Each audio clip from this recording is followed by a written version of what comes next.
NEET paper leak में supreme court में सुनवाई। विवादों में घिरी राष्ट्रीय पात्रता सह प्रवेश परीक्षा स्नातक नीट यूजी से जुड़ी याचिकाओं पर सुप्रीम कोर्ट आज सुनवाई कर रहा है। इनमें राष्ट्रीय परीक्षण एजेंसी एनटीए द्वारा स्थानांतरण की मांग करने वाली याचिकाएं भी शामिल है। मुक्तमेबाजी की बहुलता से बचने के लिए एनईटी यूजी विवाद पर विभिन्न उच्च न्यायालयों में इसके खिलाफ लंबित मामले शीर्ष अदालत में लंबित है।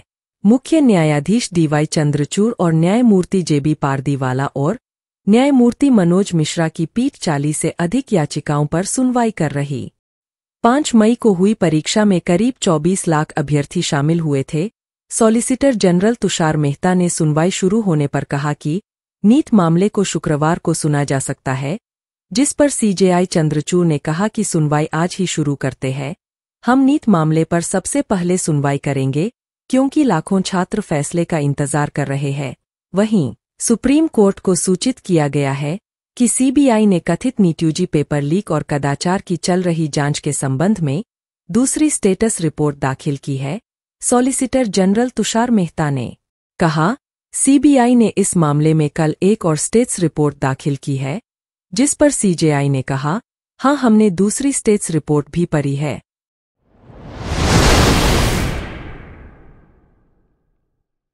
आम आदमी पार्टी हरियाणा में विधानसभा चुनाव लड़ेगी।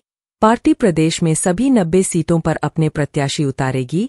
पंजाब के सीएम भगवंत मान ने चंडीगढ़ में ये ऐलान किया। चंडीगढ़ में आयोजित प्रेस वार्ता में मान ने कहा कि आज आम आदमी पार्टी एक महत्वपूर्ण पार्टी बन चुकी है। आप आज एक राष्ट्रीय पार्टी है। जब हमने गुजरात में 14% वोट हासिल किए तब से हम आधिकारिक तौर पर राष्ट्रीय पार्टी बने। हमारी 2 राज्यों में सरकार है, गुजरात और गोवा में हमारे विधायक हैं।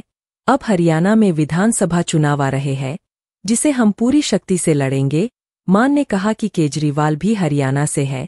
पंजाब, दिल्ली और हरियाणा की संस्कृति मिलती है। कुछ लोगों को दिल्ली के काम पता है, कुछ को पंजाब के काम पता है। मान ने कहा कि हमने अभी जालंधर उपचुनाव में शानदार जीत दर्ज की। पंजाब के मुख्यमंत्री के तौर पर मेरी जहां भी ड्यूटी लगेगी, हम वहां जाएंगे और टीम बनाकर लड़ेंगे।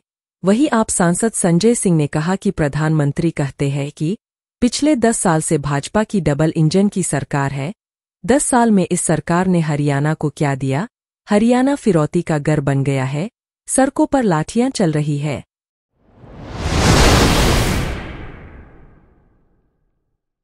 मुठभेड़ में सुरक्षाबलों ने आतंकियों को किया ढेर। जम्मू संभाग के जिला डोडा के बाद कश्मीर के उत्तरी इलाके के जिला कुपवाड़ा के केरन सेक्टर में मुठभेड़ शुरू हो गई है। गुरुवार को सीमांत क्षेत्र केरन में भारत पाकिस्तान नियंत्रण रेखा के पास आतंकियों और सुरक्षाबलों के बीच गोलीबारी हुई। मौके पर सेना की 6 आरआर और पुलिस के एसओजी के जवानों ने मोर्चा संभाला हुआ है। यहां जवानों ने 2 आतंकवादी मार गिराए हैं। जम्मू कश्मीर में गुरुवार को मौसम बिगड़ा हुआ है। कई इलाकों में बारिश हुई है। बादल छाए हुए हैं। इससे पहाड़ी इलाके धुंध से घिर जाते हैं।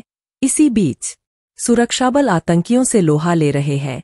उधर डोडा में भी मुठभेड़ चल रही है।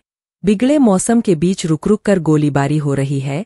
डोडा में सोमवार से आतंकियों की तलाश के लिए अभियान चल रहा है। डोडा में 4 दिनों में ये तीसरी मुठभेड़ है, लेकिन अभी सुरक्षाबलों को सफलता नहीं मिल पाई है। घने जंगल, ऊंचे पहाड़ और बिगड़ा हुआ मौसम सुरक्षाबलों के लिए चुनौती बना हुआ है, लेकिन जवान डटे हुए हैं। एक अधिकारी ने कहा कि जल्द ही आतंकियों का सफाया किया जाएगा। रामबनडोडा रेंज के डीआईजी श्रीधर पाटिल ने कहा कि ऑपरेशन अभी चल रहा है, जल्द इसे पूरा कर लिया जाएगा।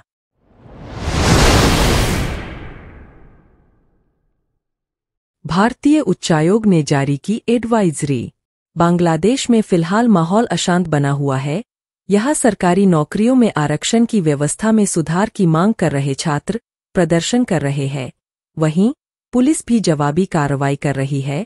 हालात किस कदर बेकाबू है, इसका अंदाजा इसी बात से लगाया जा सकता है कि प्रदर्शनकारियों और पुलिस के बीच हुई झड़प में मंगलवार को 3 विद्यार्थियों सहित कम से कम 6 लोगों की मौत हो गई और 100 से ज्यादा अन्य लोग घायल हो गए। बिगड़े हालातों को देखते हुए ढाका में भारतीय उच्चायोग ने बांग्लादेश में रह रहे अपने नागरिकों और छात्रों के लिए एक तत्काल एडवाइजरी जारी की, इसमें देश में बढ़ती अशांति के वजह से गैर जरूरी यात्रा से बचने और अपने घरों से बाहर कम से कम निकलने की सलाह दी है।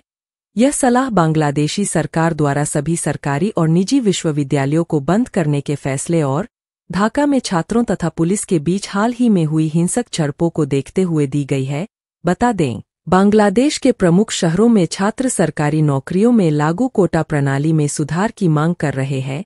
प्रदर्शनकारी छात्रों का कहना है कि मौजूदा आरक्षण व्यवस्था सरकारी सेवाओं में मेधावी छात्रों के नामांकन को काफी हद तक रोक रही है।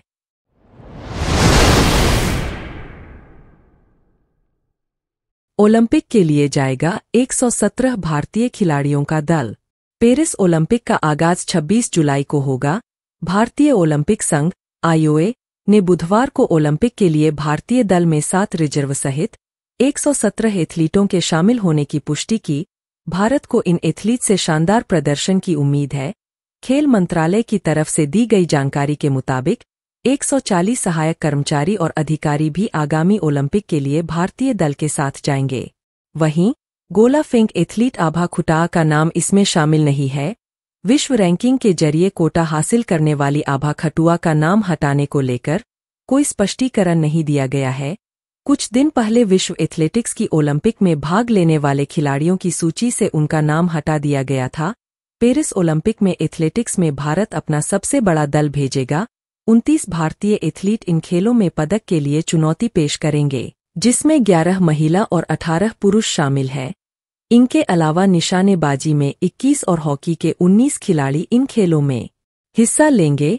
टेबल टेनिस में 8 खिलाड़ी प्रतिनिधित्व करेंगे, जबकि बैडमिंटन में 7 खिलाड़ी होंगे, जिसमें 2 बार की ओलंपिक पदक विजेता पीवी सिंधु शामिल है।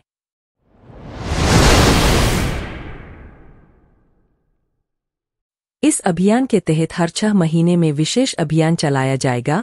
दरअसल बुधवार को एक एनजीओ की रिपोर्ट जारी की, जिसमें कहा गया है कि बाल विवाह के खिलाफ राज्य सरकार की कार्रवाई से ऐसे मामलों की संख्या में कमी आई है। इसके बाद सीएम ने बुधवार शाम को एक वीडियो संदेश जारी किया, जिसमें उन्होंने कहा, बाल विवाह के खिलाफ हमारा अभियान और सख्त कार्रवाई जारी रहेगी। हर 6 महीने में एक विशेष अभियान चलाया जाएगा और डीजीपी को इस साल नवंबर से दिसंबर में बाल विवाह पर अगली कार्रवाई के लिए प्रारंभिक सर्वेक्षण करने का निर्देश दिया गया है। उन्होंने कहा कि शुरुआत में कुछ लोग बाल विवाह के खिलाफ कार्रवाई से खुश नहीं थे, लेकिन अब लोग अल्पसंख्यक क्षेत्रों में भी इस सामाजिक बुराई को रोक रहे हैं। सीएम शर्मा ने कहा कि भारत बाल संरक्षण रिपोर्ट के आंकड़े नारी शक्ति को सशक्त बनाने में हमारे निरंतर प्रयासों का प्रमाण है।